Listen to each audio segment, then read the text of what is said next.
5 piso lang yan, no? Tapos, 5 piso lang 5 to, man. Tapos, Ayun, 5 piso, tapos 5 pisong pansit. So, 10 tapos, piso lang. tapos libreng toppings na ng dinuguan.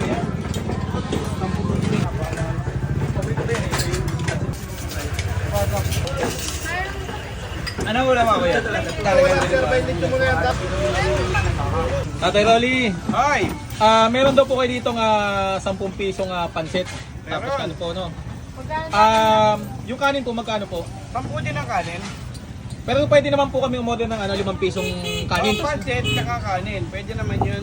Tiglima, pwede po yun. Oo, pwede. Kalakalahati yun tawagin yun. Kalahati. Kalahating pancit, kalahating kanin. Tapos po lahat po ng ulam dito na pwede pong itopping sa sauce. Oo, pwede naman. Ayun po, pwede pong umorder ng pwede, 5 piso lang po na kanin tsaka ulam. Pagsama na po.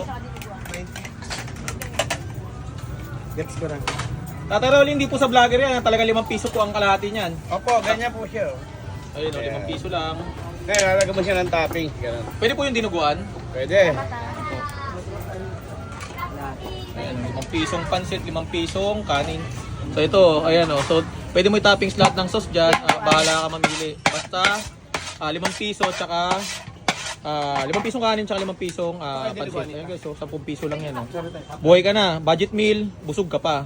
So ayun na nga guys, nandito nga po pala tayo ngayon kay Rolly B at tapat lang sila ng Elcano Market. So umorder na nga rin po pala tayo rito ng pansit sa may kanin. Saka yung pansit nila pwede nga rin po pala pwede nyo nga rin po pala siya order na 5 piso lang. Yan Ito yun. Ito na yun guys. Tapos 5 pisong kanin. Tapos may libreng toppings na dinuguan. Kaya ayun, timusan na rin natin to. First time ko lang ito matitikman. Pero timusan na rin natin.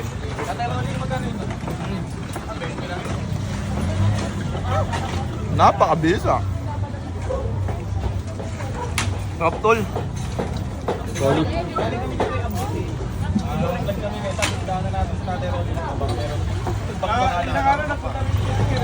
Wala akong masasabi. Ang masasabi ko lang, sobrang sarap. Pwede pala yun. Akala ko sa puto lang pwede to.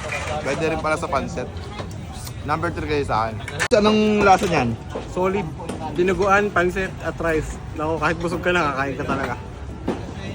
10 piso lang, no? Yun no. Gaano ka na po katagal nagtitinda dito sa Elcano Market? 21 years. Sa 2020. Alos 2 dekada na. Opo. Nag-umpisa lang kami sa pakonti-konti. Tapos hanggang sa dumami na ngayon. Yan, ganyan na siya karami. Kasi dala-2 kilo lang 3 kilo. Mga ilang klase ng ulam yan, Tatay Rolly, tinitinda mo dyan pa sa isang araw? Bali 6 na po tayo ito bali. Yung dalawa na upaubos na. Ito naubos na yung isa kanina sa babae. Eh, sa dami pa naman kumakain oh. Talagang mauubos na maaga to, ubos na nga yung pansit. Thank you po Tatay Rolly ha. Thank you. Tay, kamusta yung lasa niyan, Tay? Sarap ito, garanti sa direct from GMA. Yun no. Nagkali akong GMA Cavite. Taga GMA din ako, Tay. Opo. Poblasyon 2. Ano lang po kami, galing pang GMA. Lugar ko, yan. Kasi dito tayo sa may Elcano Market. Ito guys, yung Elcano Market, nasa tapat lang yan guys. Elcano Market, tapos ito yung kainan ni Tatay Rolly B na merong 5 pisong pansit, 5 pisong kanin at napakamurang mga ulam. Ayan guys, oh. Napakadami ng kumakain dito. Actually guys, inabutan namin, may pansit pa kanina pero ngayon ubos na. Ayan. So itong pansit nila, pwede mong itoppings lahat dyan. Bili ka ng 5 pisong pansit o kaya 10 pisong pansit tapos ipatoppings mo lahat ng ulam na nandito. Ayan, ganyan kalupit. Ganyan kalupit dito guys, sobrang mura lang at talagang pangmasa yung presyo. Ayan guys, ulitin ko Ito yung kahabaan ng Elcano, tapos Elcano Market. Ayan lang guys, ito yung Tatay Rolly. Tatay Rolly na sikat dito sa Tondo, Manila.